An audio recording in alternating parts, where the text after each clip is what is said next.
at the end of the gospel stories, Matthew, Mark, Luke, and John, Jesus has been crucified, but he's resurrected. And in Matthew 28, he's ascended, and he's having a conversation with his disciples. And he's giving them one last command that we often call the Great Commission.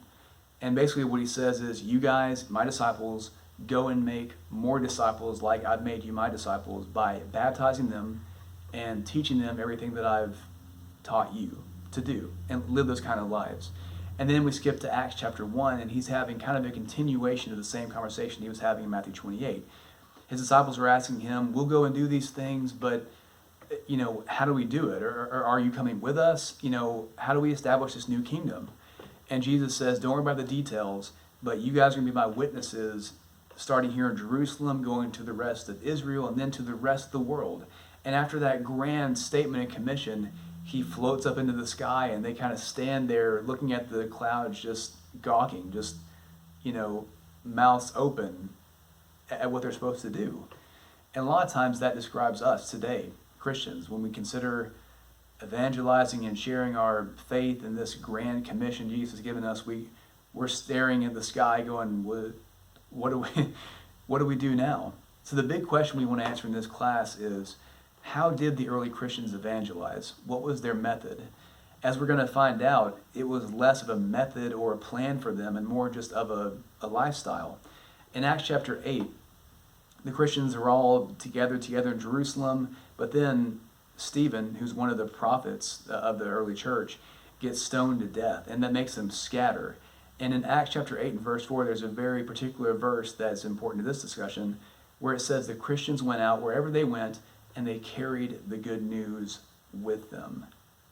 That's what you did if you were a Christian back at that time. It didn't matter where you were from, what you were doing. You just carried the gospel with you all the time. And it's interesting because in classes I like to do this experiment with the students where I'll ask them to look up the word evangelism in their Bibles.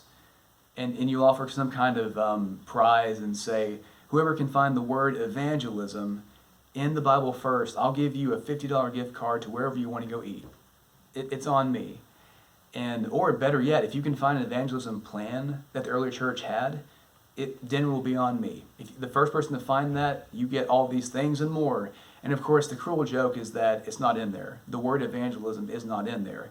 And it's not to say that the early church didn't care about sharing their faith, but it is to show that we care and stress way more about evangelism than the early church did.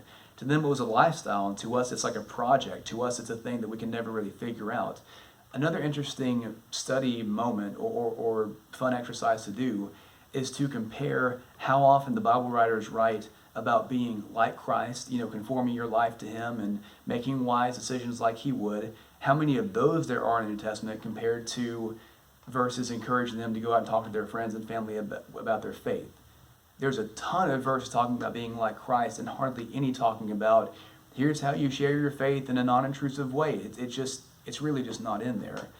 But if we had to boil down a strategy that the early church took, I would suggest it be these 4 steps. Step number 1, live differently.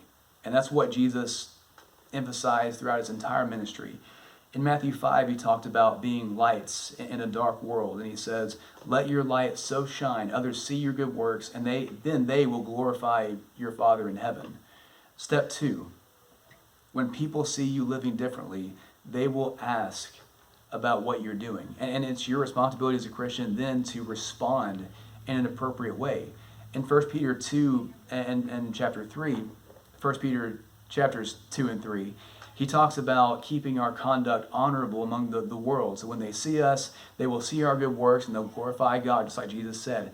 And in 1 Peter 3, he talks about keeping Jesus in mind, always keeping Him honored in our hearts, so that when folks ask about us, then we can give them a reason for how we're living. Step number 3, once we live differently, people ask the question and we respond, then those people become disciples themselves. Like Jesus said in Matthew 28, they're baptized and we teach them everything that Jesus taught us so they can go out and live different lives.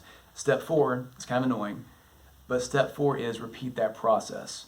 And that's not outlined in the Bible at all because that's just what a Christian was. Back then, if you were a disciple of Christ, that's just what was expected of you. Now compare that process to typically what we do today. We'll have a door knocking campaign to evangelize our community, or we'll have some kind of rally to expose the church to our friends and family. If they did that back in the early church, they would be stoned to death. They would be cast out. A lot of them would be thrown into prison. So their solution was just carry it with you every day. Let the gospel come from you. Let your life reflect what God is really doing inside of you. And people will ask questions. And the early church exploded like never before. Their growth was off the charts, anything we've ever seen before. So in the next video, after we talked about evangelism being a lifestyle, we're going to talk about how God actually does work in our lives, making room for Him to make changes in our lives. And because the closer we are to God, the more that the gospel is just going to flow freely from us. As always, please comment down below. Check our link in the bio. We've got a study guide for you full of questions to help you grow spiritually. And we've got a free curriculum for you. Everything we're talking about here is all going to be there. It's free for you 100%. We hope you join us next time.